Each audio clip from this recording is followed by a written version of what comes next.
I heard the word social mobility, what it means to me is access to opportunity, to make sure the poorest people can have the same outcomes as the richest people.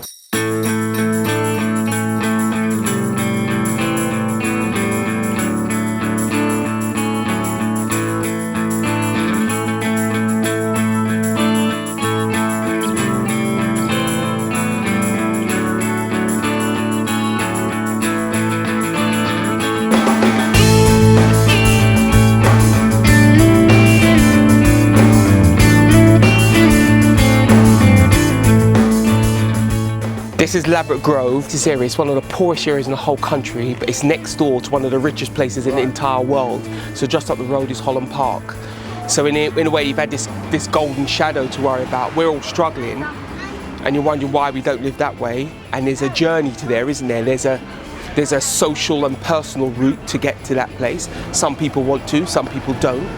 But I think having the freedom to make that choice, having the opportunity to make that choice is important, and that's what makes Britain special as to other places in the world. You could make that choice and you could go on that journey, but not enough people make it. And I think the duty, the journey and the job of the Conservative Party is to make that journey much more possible, much more regular, make it happen all the time, let people believe their children can actually do that, instill the ambition to do it as well.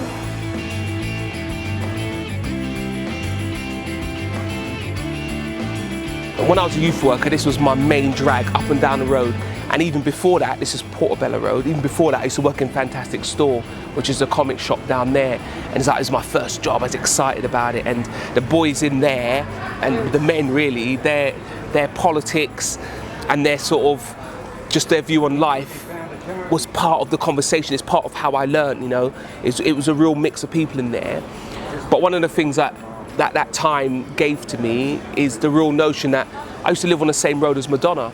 The only thing is, I lived at the Ladbroke Grove end of Portobello Road, and she lived at the Holland Park end of Portobello Road. And it's the same road, but different worlds. And I wanted to hustle along, but more importantly, I wanted to take my community with me. It's one of the big reasons I did youth work, because I wanted to get those young people to have my ambition, to have an ambition, and you know, and I wanted to help them avoid the potholes are sometimes coming from a poorer, struggling area.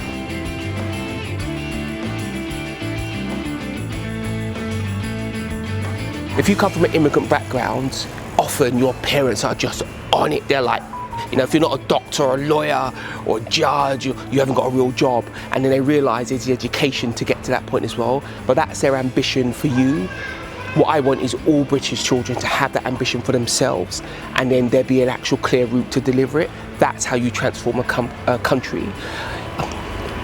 I want my children to live a life where they don't need the government.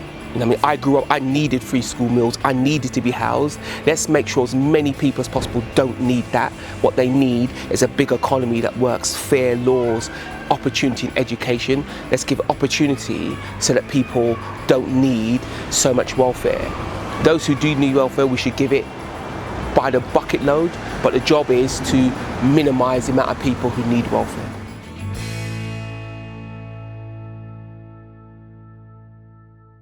See this mosaic? This mosaic, for me, is about ownership. We had a councillor, I think his name was Des, and he started a project to do this mosaic. And this bit of wall used to be covered in graffiti the whole time. So what he did, he started this project, and everybody would come past on the main road and break a few tiles with this like plier thing. And then the kids did all this, they stuck it on the wall. Immediately the graffiti stopped. You know, it just brightened up the area a little bit, and people felt ownership. And that's why I'm big on letting people have some stake in their area, have some ownership. Let them, you know, people who feel a sense of ownership will develop an ambition. They'll try to develop wider understanding, and they'll look after what they have. It's when people feel like everything they own is somebody else's, so they don't actually own anything, then they don't treat it with the same level of respect.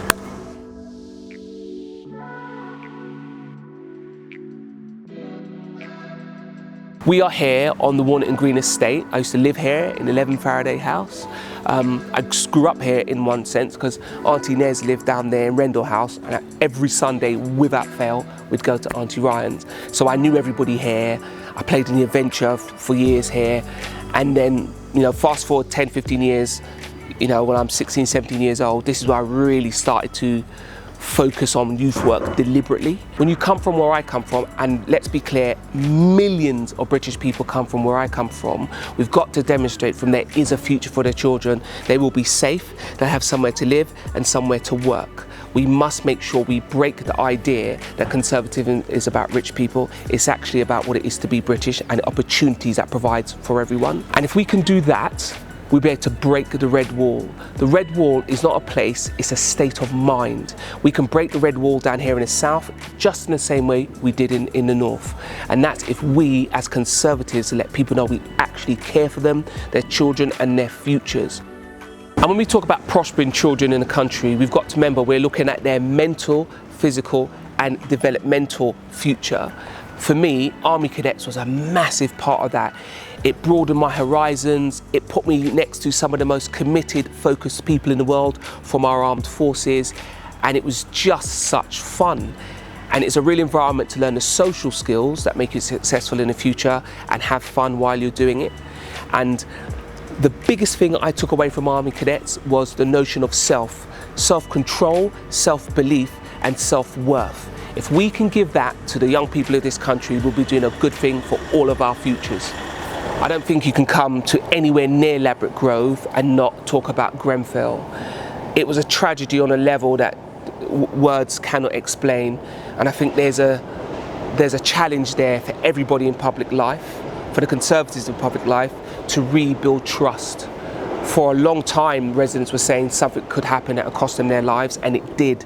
And I think if politics has any value at all, it has to reach out to those people and rebuild the trust. And can you imagine what a seismic shift it would be in the consciousness of all British people if it was the Conservative Party who were able to put politics to one side and make sure the right thing was done by all the victims and the family of the victims and everybody who's been affected by that. I think that's one of the things in London that London Conservatives can really focus on. I think one of the things that conservatism needs to focus on is what it means to be British, what it means to be a Londoner, and I mean in the broadest sense. You know, my parents are Jamaican, make sure that the Jamaican community feels British as well. We're all part of British history, you know, and let's do things to welcome people in. You know, let's talk about class and also let's talk about race. Let's not be afraid to have the tough conversation. And I think one of my proudest moments is knowing that I am British. I'm proud of my British roots, and I'm also proud of my Jamaican roots. And one day I was challenged about cricket. Someone said to me, who do you cheer for when the West Indies play England in cricket? And my response is, it means I definitely cannot lose.